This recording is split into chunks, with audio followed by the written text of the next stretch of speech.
Sebelum ke mata uang Australia, kita lihat performa US dollar dulu. Ada resistance strong di level 83,61, di mana ini adalah titik puncak wilayah di tahun 2012 yang sedang dituju oleh US dollar index ya. Ini menjadi tahanan strong resisten. Apakah nanti sampai di sini touchdown akan terjadi evaluasi atau reaksi tarik menarik antara supply and demand untuk mata uang US dollar. Cuma yang jelas ini adalah peta wilayah untuk performa dolar sampai hari ini terjadi penguatan yang continuous dan terus-menerus. Kita lihat dulu di Aussie. Dari technical pattern terbaca, resisten yang semakin menurun. Sudah 3 kali terjadi di sini. Konfirmasi 2 kali ya, dihitung dari titik puncak di awal Juli kemarin. Terjadi peak penurunan di sini, high-nya, dan turun lagi di sini. Dari penurunan pertama, break level zona 0,93330-an ini menyentuh area 0,9240-an ya di sini. Kemudian koreksi sampai di 0,9370-an. Dari technical Fibonacci expansion, kita bisa menarik garis 1, 2, dan 3 untuk melihat forecast 61,8-nya di 0,9227 dan maksimum di 0,9138. Apakah pattern ini nanti atau pola untuk Aussie ini akan membuktikan bahwasanya sentimen terhadap mata uang Aussie ini masih negatif dari negatifnya berita yang dirilis dari China hari Senin kemarin. Ini untuk outlook di Aussie, Pak Ihsan. Ditambah lagi laporan bullish approval tadi malah membuat Aussie-nya di 0,93-an ya. Nanti kita lihat lagi ya sampai closing sesi pertama Australia ya, jam istirahat di negara Australia. Nanti kita lihat di berapa closingnya. Kalau masih menembus level low kemarin di 0,9317-an, ini akan continuous dulu, stoppingnya di 0,9270 di garis berwarna hijau ini. Jika market masih melanjutkan penurunan sampai nanti malam atau besok, ini patternnya maka sempurna ya untuk di Aussie. Kita lanjut Pak Isan untuk di Japanese Yen. Japanese Yen juga sudah lompat tadi pagi dirilis dengan data bullish approval-nya dari negara Australia. Tapi dari pattern ini sudah kontras tren yang terbentuk sempurna ya. Sehingga analisa teknikal yang saya pakai adalah pada saat market melewati breakout trendline supportnya ini, dimulai dari harga 102.00 market breakout, kemudian di 103.00 koreksi lagi di 101.40-an, market kembali bounce back sampai menyentuh di 103.50-an, dan ada strong resistance di 104.20-an sudah dia lewati. Dari Fibonacci expansion untuk hit score-nya itu memang di 104.79. Saya kira tadi sudah tersentuh ya, Pak. Running price-nya sekarang berapa kalau kita lihat untuk di USD-Yen ya. USD-Yen high-nya ini masih berada di level high. Ya, 104.60-an, sedikit lagi menyentuh level skenario Fibonacci expansion di 104.79.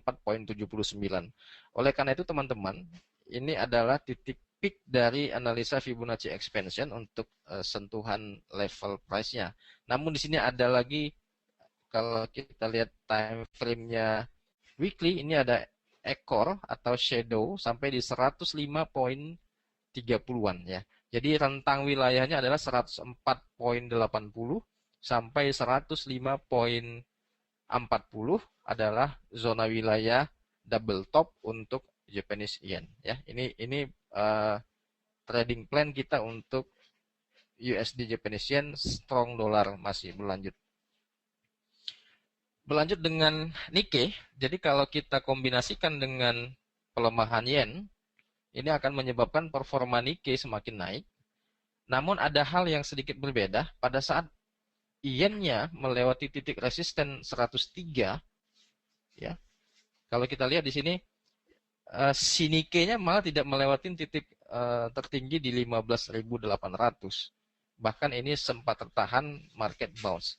Oleh karena itu ada sentimen yang was-was dan sikap dari investor saham di Jepang sana terkait dengan kebijakan moneter nanti yang akan dirilis pekan ini.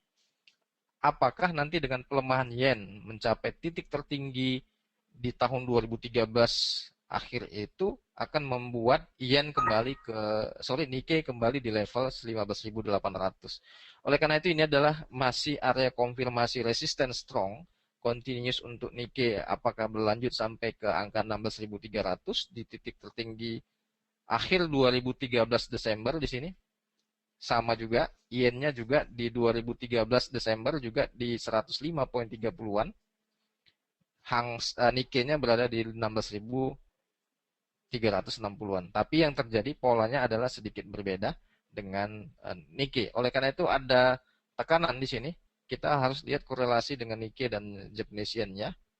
Apakah nanti sampai resisten yen di 104.80 atau di 105 malah akan membuat yen reversal ke area pivot di 103 dan kembali menyebabkan indeks Nikkei mengalami penurunan ke level netral lagi di 15.000. Ini yang harus kita cermati. Untuk rekomendasi saya belum memberikan arahan yang cukup signifikan untuk Nikkei, masih memantau dan memonitor level-level krusial untuk di Nikkei di zona 15.800 dan di 16.000. Barangkali di angka 16.000 Pak Isan, ini angka yang menarik untuk kita short sell kembali di Nikkei. Kita lanjut untuk di Hang Seng. Ya. Nah, di Hang Seng malahan titik resisten 25.200 ini dia lewati. Ada kaitan negatif data dari Cina yang menyebabkan laporan ekonominya melambat dan lain sebagainya. Hang Seng-nya terkoreksi ya.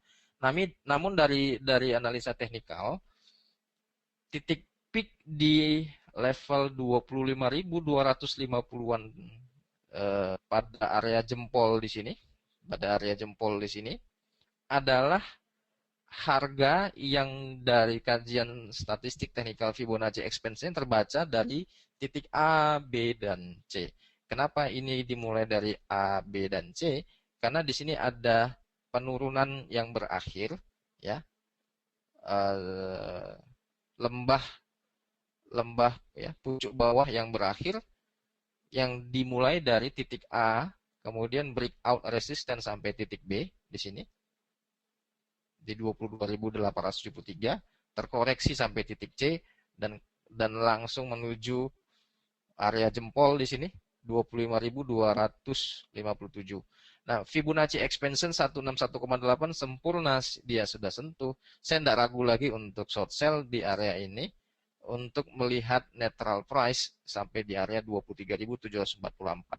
Oleh karena itu batasan resiko juga sudah terukur banget ya Pak Isan di angka 25.000 saja digenapin ya, dari running 24.640-an sekitar 360 untuk tingkat resikonya.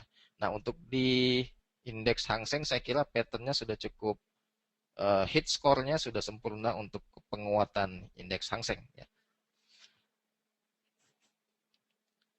Oke, nah itu dia lebih jelas. Dari Asia kita lompat dulu ke Eropa.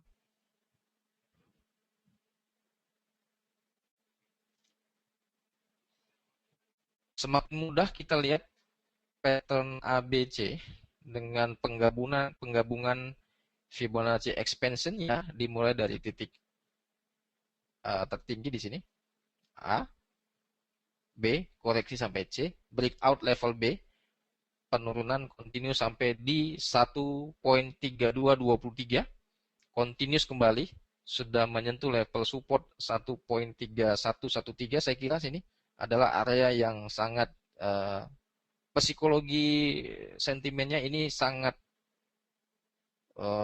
mendominasi ya. Jika breakout support ini continuous sampai di 1.2906 ini seperti yang disampaikan Pak Dwi kemarin, ini akan menjadi kenyataan.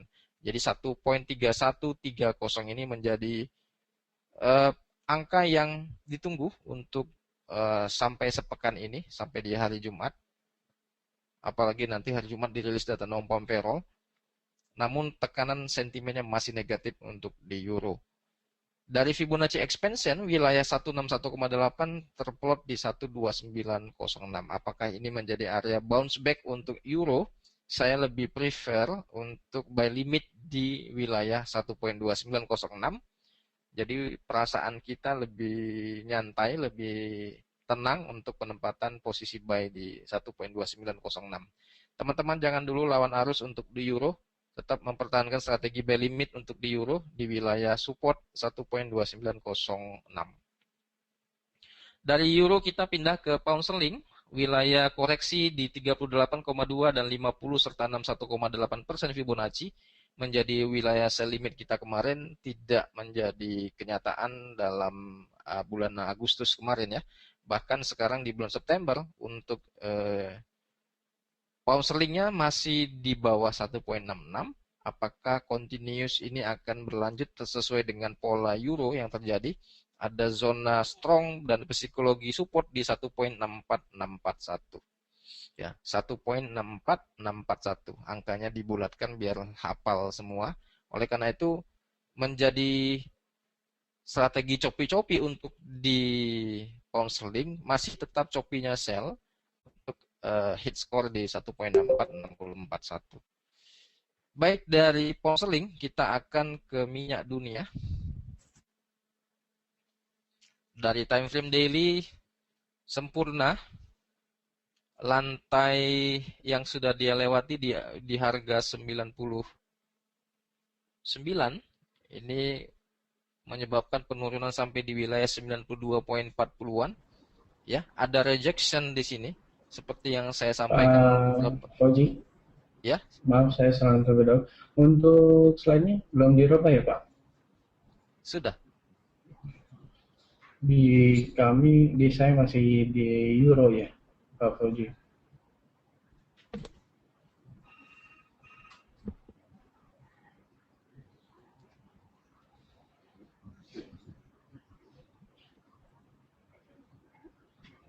Nah, baru GBP.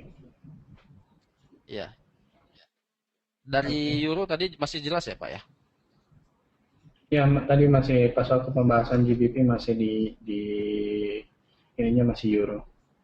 Oke, Bisa sekarang GBP diulang sudah mungkin. terlihat. Sudah muncul. Sudah muncul.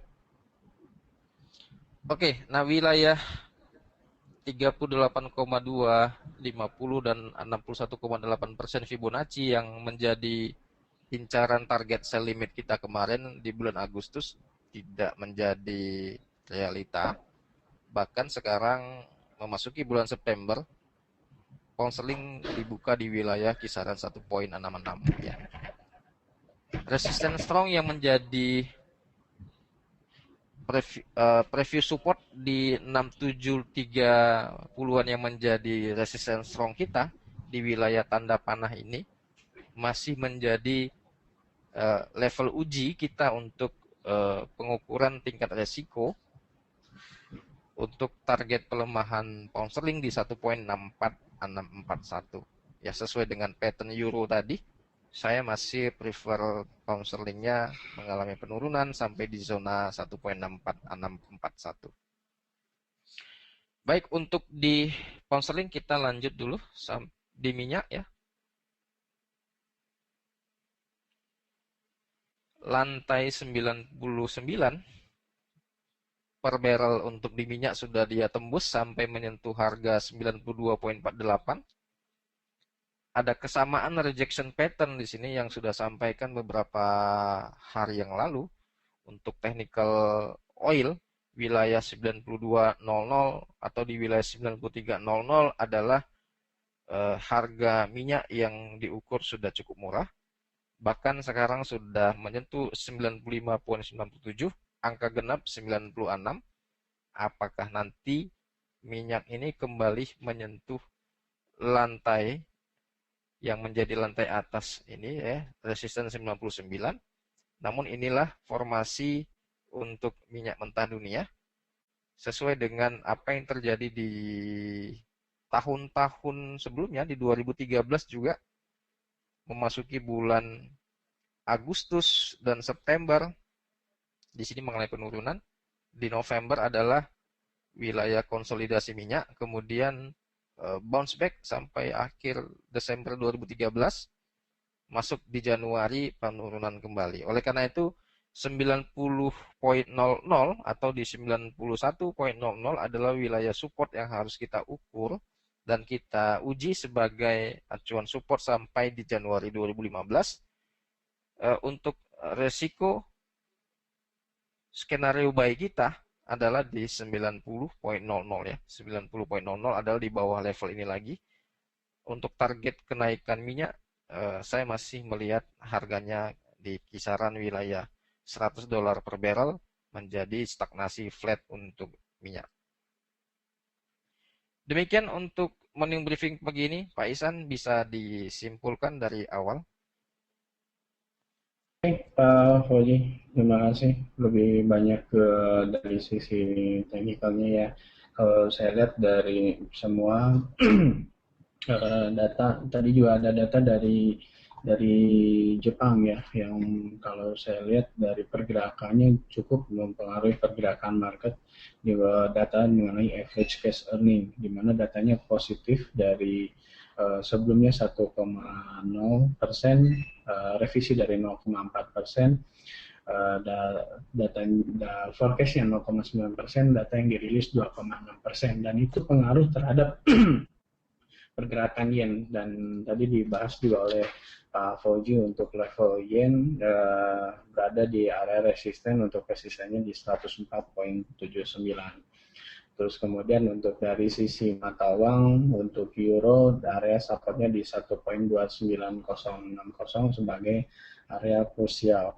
Dan untuk terdekat area supportnya di 1.3130. Untuk GBP sendiri yang ditampilkan bahwa untuk supportnya di area level 1.64641, dan untuk sendiri untuk krusialnya di 90.00 itu sebagai support untuk krusialnya. Oke, mungkin untuk morning briefing pagi ini juga saya akhiri. Terima kasih juga untuk rekan-rekan yang sudah mengikuti morning briefing pagi ini, di mana materi morning briefing pagi ini hanya bersifat informasi saja, bukan sebagai sarana untuk pengambilan keputusan dalam suatu transaksi. Ya, bagi rekan-rekan yang bertransaksi juga harap diperhatikan dari sisi money management dan strategi trading yang akan diterapkan. Dan terima kasih Fauji untuk morning briefing pagi ini.